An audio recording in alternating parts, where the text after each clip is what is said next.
সুপ্রিয় গাছপ্রেমী ভাই বোনেরা, কেমন আছেন সবাই? আজকে আবারও একটি ছোট্ট ভিডিও। তো ভিডিওটি শুরু করার আগে আপনাদের সবাইকে জানাচ্ছি অনেক অনেক শুভেচ্ছা এবং অভিনন্দন। তো এই তো আমার পিছনে দেখতেই পাচ্ছেন কত গাছপালা। দেখে মনে হচ্ছে আমি হয়তো কোনো জঙ্গলে আছি। জঙ্গলে না, আমি যেখানে থাকি আমার বাড়ির আশেপাশের পরিবেশটাই এরকম, প্রচুর পরিমাণে গাছপালা। যে কারণে আমি ২ বছর আগে এখানে শিফট হয়েছি, কারণ এত গাছপালা এত সবুজ দেখে চোখ জুড়িয়ে যায়। তো যার কারণে আমি গাছপালার মানে চারপাশে আমার গাছপালা, সেই গাছপালার মাঝখানে আমি এখন বর্তমানে বসবাস করছি, দেখতেই পাচ্ছেন। তো শুধু তাই নয়, আজকে আমি আমার বাড়ির আঙিনার আরও কিছু গাছপালা আপনাদের সাথে শেয়ার করব। আর যেটা আপনাদের সাথে শেয়ার, বিশেষ করে যেই ব্যাপারটা আমি আজকে শেয়ার করব সেটা হচ্ছে, আমি আজকে আমার বাড়ির আঙিনার যে কিছু গাছপালা আছে, যে সবজি গাছগুলো আছে বিশেষ করে, সেগুলোকে কিছু খাবার দেব। তো কি খাবার দেব চলুন তাহলে এই ভিডিওতে একটু দেখে আসি। তো এই তো আমি এখন যেখানে আছি আমার বাড়ির বাগানের ডেকের উপর আছি। তো ডেকের উপর বিভিন্ন ধরনের এই যে দেখুন গাছপালা আছে, একটু ঘুরিয়ে ঘুরিয়ে দেখাই। বিশেষ করে সব ধরনের মরিচ গাছ, ক্যাপসিকাম গাছ আছে, এই তো কলা গাছ আছে, ফুল গাছ আছে, সব ধরনের গাছ আছে। তো এই গাছগুলোকে বাঁচিয়ে রাখতে হলে যেটা করতে হবে, এদেরকে একটু প্যাম্পারিং করতে হবে, মানে এদেরকে একটু স্পেশাল খাবার দিতে হবে। তো স্পেশাল খাবার আমি কি দেই সেটাই এই ভিডিওতে শেয়ার করব। তো আপনারা সবাই জানেন যে গাছপালাকে যদি আমরা ঠিকমতো যত্ন না করি, এদেরকে যদি এদের চাহিদা অনুযায়ী যদি আমরা খাবার না দেই তাহলে কি হবে, এরা ভালো ফসল দিবে না বা ভালোভাবে বাড়বে না।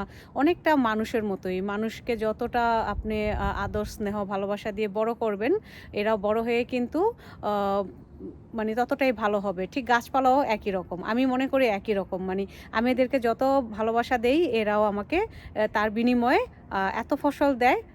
কি বলবো, চলুন তাহলে দেখাই আপনাদেরকে। তো এই যে দেখুন এখানে আছে বিভিন্ন ধরনের মরিচের গাছ। তো এই মরিচের গাছটা একটু শেয়ার করছি। এই যে দেখুন মরিচের গাছ এবং ফুলের গাছের সাথে আমি কেমন লাগছে একটু জানাবেন। মানে আমাকে কেমন লাগছে জানাতে হবে না, আমার গাছগুলো কেমন লাগছে জানালেই হবে। তো এই যে দেখুন কত সুন্দর গাছ এরা। ডালিয়া ফুল গাছ আছে, বিভিন্ন ধরনের ফুলের গাছ আছে, শুধু তাই না এখানে আছে মরিচের গাছও, দেখতেই পাচ্ছেন।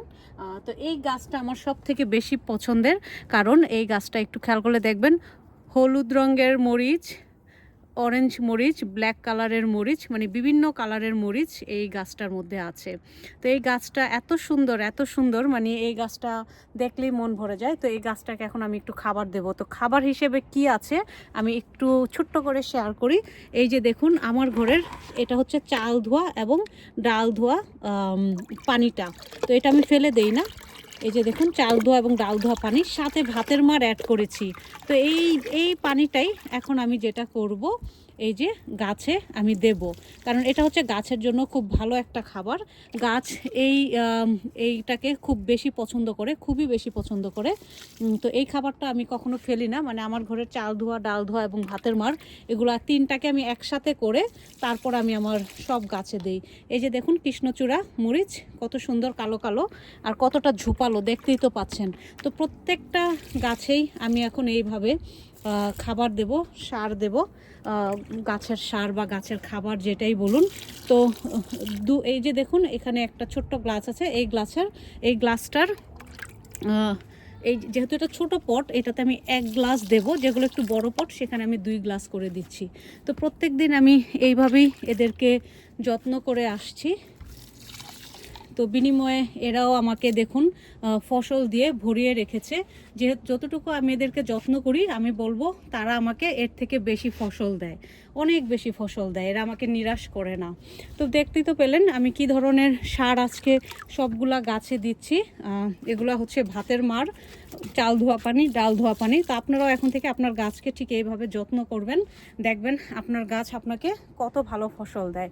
তো বন্ধুরা, আমি চাচ্ছি আমি যেভাবে গাছের যত্ন করি আপনারাও ঠিক সেভাবে আপনাদের গাছপালাগুলোর যত্ন করুন। তো সেই কারণেই এই ভিডিওটা করা। তো পরবর্তীতে আরও আপডেট দেব। আজকের মতো এ পর্যন্তই। সবাই ভালো থাকবেন এবং সুস্থ থাকবেন। ধন্যবাদ।